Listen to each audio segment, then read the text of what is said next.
तालिबान पर दुनिया ने माना भारत का लोहा। भारत के आगे झुका अमेरिका, दंडवत हुआ रूस। अफगानिस्तान पर मोदी का सबसे बड़ा मास्टर स्ट्रोक। दोस्तों, तालिबान पर पाकिस्तान उछल रहा है, चीन कुलांचे मार रहा है, लेकिन दोस्तों इस बीच एक ऐसी घटना हुई है जिसने पावरफुल अमेरिका से लेकर सुपर शक्तिशाली रूस को भारत के घुटनों में ला खड़ा किया है। जो भारत से दूरी बनाने में जुटे थे, जो पाकिस्तान की तरफदारी कर रहे थे, अब एक के बाद एक दोनों ही सुपर पावर भारत के शरण में हैं, दिल्ली के राउंड लगा रहे हैं। दोस्तों, तालिबान पर अब ऐसा खेल खेला जा रहा है जो आपकी सोच से कहीं ज्यादा बड़ा हो चला है। मैं आपको इस खेल की हर वो कड़ी बताने वाला हूं जो आपको पीएम मोदी, भारत के सुपर कॉप अजित डोभाल और एस जयशंकर के प्रति सोचने पर मजबूर कर देगी। क्योंकि कल तक जिस भारत को लोग दौड़ में पिछड़ा हुआ मान रहे थे, वो कैसे एक के बाद एक महाशक्तियों का अड्डा ही बन गया है। बड़ी बात यह है कि अमेरिका और रूस ही नहीं, इसमें ईरान, सऊदी अरब, कतर, यूएई से लेकर इजराइल भी सपोर्ट में खड़े हैं। तजिकिस्तान, उज्बेकिस्तान से लेकर कजाकिस्तान भी भारत के ही पाले में खड़े हैं। बस नामुराद चीन और पाकिस्तान ही दुश्मन बने पड़े हैं। लिहाजा दोस्तों, तालिबान पर भारत की यह चढ़ाई न केवल रहस्यमयी है बल्कि बड़ी ही इंटरेस्टिंग भी है। तो आप वीडियो के आखिर तक बने रहिए, क्योंकि मैं आपको बताऊंगा भारत और अमेरिका के उस सीक्रेट डील की बात जो पूरा का पूरा खेल ही बदल देगी। मोदी पुतिन मुलाकात से बदले समीकरण, तालिबान पर चलेगा भारत और रूस का हथौड़ा। दोस्तों, आपको मालूम ही होगा कि अफगानिस्तान पर तालिबान के कब्जे के 9 दिन बाद 24 अगस्त को रूस के राष्ट्रपति व्लादिमीर पुतिन के साथ मोदी ने बातचीत की थी और उसके कुछ ही देर बाद एक खबर ने पूरी दुनिया के होश उड़ा दिए। खबर यह थी कि रूस अब तालिबान से किनारा कर रहा है। वो अपने नागरिकों को अफगानिस्तान से निकालेगा, दूतावास अस्थायी तौर पर क्लोज कर देगा।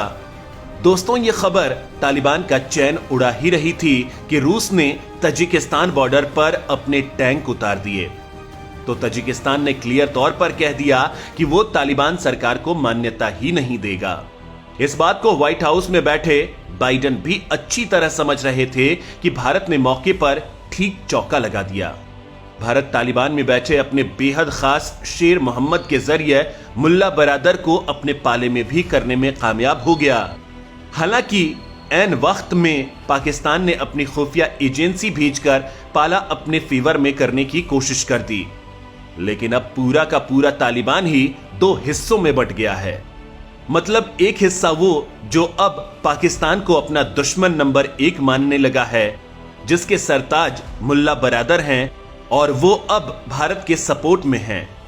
यहां मैं आपको एक और बात बता दूं कि पंजशीर में अहमद मसूद और सालेह के लड़ाकों पर वार करने से मुल्ला बरादर ने तालिबान को रोक दिया था, लेकिन यह बात पाकिस्तान नहीं चाहता था, लिहाजा उसने आधी रात को पंजशीर पर हमला बोल दिया। हालांकि इसके अगले ही रात एक सीक्रेट एयरफोर्स ने वहां मौजूद पाकिस्तानी भाड़े के आतंकियों को खाक करके चली गई। कहा जा रहा है कि वो सीक्रेट एयरफोर्स कोई और नहीं बल्कि भारत की ही एयरफोर्स थी, जिसने तजिकिस्तान के अपने सीक्रेट एयरबेस से उड़ान भरी थी। यानी दोस्तों, आप समझ गए होंगे कि तालिबान में 2 फाड़ हो चुकी है और यहीं से भारत की असली कहानी शुरू होती है। और यहीं से रूस के बाद अमेरिका को भारत की शरण में क्यों आना पड़ा, यह हम आपको बताएंगे, लेकिन उससे पहले आपको एक और चीज जाननी होगी। दरअसल अमेरिका और रूस दोनों दुनिया के सबसे टॉप महाशक्ति देश हैं। ये दोनों एक दूसरे को आगे निकलता हुआ नहीं देखना चाहते। इसी कारण जब ट्रंप के समय भारत अमेरिका के थोड़ा नजदीक हुआ तो भारत का दोस्त रूस भारत से नाराज हो गया। अब अफगानिस्तान के मामले में एक बार फिर से रूस भारत के साथ है, क्योंकि अफगानिस्तान से अमेरिकी सेना की वापसी के बाद भारत ने अमेरिका से थोड़ा सा परहेज करना शुरू कर दिया है। इस मामले में दूसरी बात यह है कि अमेरिका और रूस दोनों देश किसी भी सूरत में एक जमीन पर कभी खड़े नहीं होते। किसी मुद्दे पर ये दोनों देश एक मत नहीं होते और न ही कभी एक साथ किसी भी दूसरे देश के प्रमुख से मिलते हैं। लेकिन भारत ने वो कमाल कर दिखाया है जो अभी तक नामुमकिन था। इतना ही नहीं, भारत ने पाकिस्तान और तालिबान का पक्का इलाज भी अमेरिका की CIA के रूप में तलाश लिया है। अफगानिस्तान में तालिबान पर नकेल कसने के लिए अमेरिका के पास अब केवल भारत ही एक ऐसा देश बचा है जो उसकी बची खुची इज्जत को मटियामेट होने से बचा सकता है। हालांकि भारत ऐसा फ्री में तो नहीं करने वाला है। गुजराती बनिए मोदी ने अमेरिका के साथ एक तगड़ी डील की है, जिसके बाद अचानक से तालिबान, पाकिस्तान और चीन में घबराहट पैदा हो गई है। मैं आपको इस डील के बारे में बताऊंगा। अफगानिस्तान से सेना वापसी के बाद अमेरिका ने भारत के सामने कौन सी 3 बड़ी डिमांड रखी है जिन्हें केवल भारत ही पूरा कर सकता है। साथ ही बदले में भारत ने अमेरिका से क्या डील की है। खैर दोस्तों, इससे पहले आपको रूस वाली डील से रूबरू करवाते हैं। दरअसल मोदी पुतिन के बीच हुई बातचीत के बाद रूस ने अचानक तालिबान को लेकर अपना रुख चेंज कर लिया था। चूंकि तालिबान से रूस बेहद डरा हुआ है कि वो फिर से उसके देश में मुस्लिम आतंकवाद फैला देगा, जिसे रोकना रूस के बस की बात नहीं है, क्योंकि इन तालिबानियों से निपटने में रूस नाकाम हो चुका है। पाकिस्तान पर भरोसा नहीं कर सकता है, लिहाजा बचा तो बस जिगरी दोस्त भारत। लिहाजा अमेरिका से तगड़ी दुश्मनी के बावजूद उसने अपने रूसी सुरक्षा परिषद के प्रमुख निकोलाई पत्रुशेव को भारत भेज दिया। यह भारत के लिए बहुत अच्छा संकेत है। अब डील की बात करें तो अंदर खाने जो हुआ है वो ये कि तालिबानी आतंकी अगर भारत या रूस पर हमला करते हैं तो दोनों देश तालिबान पर सैन्य एक्शन लेंगे। इसमें रूस भारत का पूरा सहयोग करेगा। वहीं रूस ने पाकिस्तान को लेकर अपना रुख बदलने के संकेत दिए हैं। वहीं रूस और भारत के बीच ड्रग ट्रैफिकिंग नेटवर्क को निष्क्रिय करने पर भी बात हुई है, जिसका अड्डा तालिबान की एंट्री के बाद अफगानिस्तान में हो गया है। मतलब रूस के साथ भारत ने तगड़ी डील कर ली है। मामला क्लियर है। अब दूसरा मामला है अमेरिका का। लिहाजा आपको बताते हैं CIA चीफ की भारत यात्रा के बारे में, जिनकी यात्रा और उनके मकसद को गोपनीय रखा गया है। लेकिन जो खुलासा हुआ है उसने तालिबान, पाकिस्तान से लेकर चीन के भी होश उड़ा दिए हैं। ये सभी देश भारत के मास्टर स्ट्रोक से सन्न हैं। तालिबान के तांडव पर भारत ने डाली नकेल। अमेरिका की भारत के साथ हुई सुपर डील। राष्ट्रपति बाइडेन को जरा भी अंदेशा नहीं था कि अफगानिस्तान से सेना वापस बुलाने का नतीजा इतना खतरनाक भी हो सकता है। दुनिया में ही नहीं बल्कि अपने मुल्क अमेरिका में भी राष्ट्रपति बाइडेन की आलोचना हो रही है। अफगानिस्तान में अमेरिका की इज्जत मटियामेट हो चुकी है। ऐसे में इस मामले में अमेरिका की मदद सिर्फ भारत ही कर सकता है, क्योंकि चीन और रूस तो वैसे भी अमेरिका के पक्के दुश्मन हैं। ऐसे में भारत ही एकमात्र विकल्प बचा है।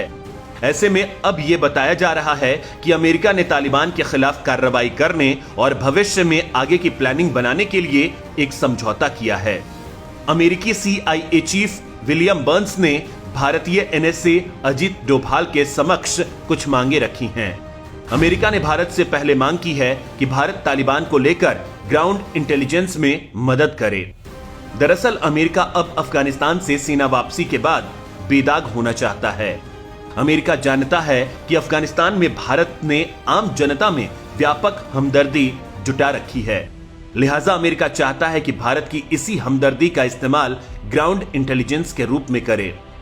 अमेरिका की भारत से दूसरी मांग यह है कि अमेरिका चाहता है कि भारत कई अफगान नेताओं को राजनीतिक शरण दे, क्योंकि अमेरिका को अफगानिस्तान में भविष्य के स्टेट स्ट्रक्चर के लिए अफगान लीडरशिप बचा कर रखनी है। वहीं अमेरिका की तीसरी मांग यह है कि रूस के साथ संपर्क के लिए भारत कंसल्टेशन ब्रिज की भूमिका निभाता रहे। हालांकि दोस्तों, भारत अगर अमेरिका की ये 3 मांगे मानता भी है तो ऐसा भारत फ्री में नहीं करने वाला है।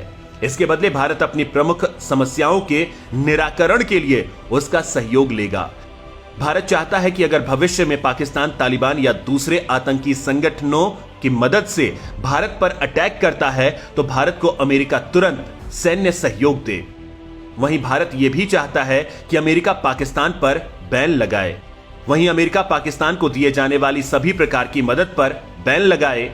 अमेरिका भारत की यह मांग मानेगा क्योंकि अमेरिका खुद पाकिस्तान से चिढ़ा हुआ है। वो खुद पाकिस्तान पर बैन लगाने और सैन्य एक्शन की प्लानिंग कर रहा है।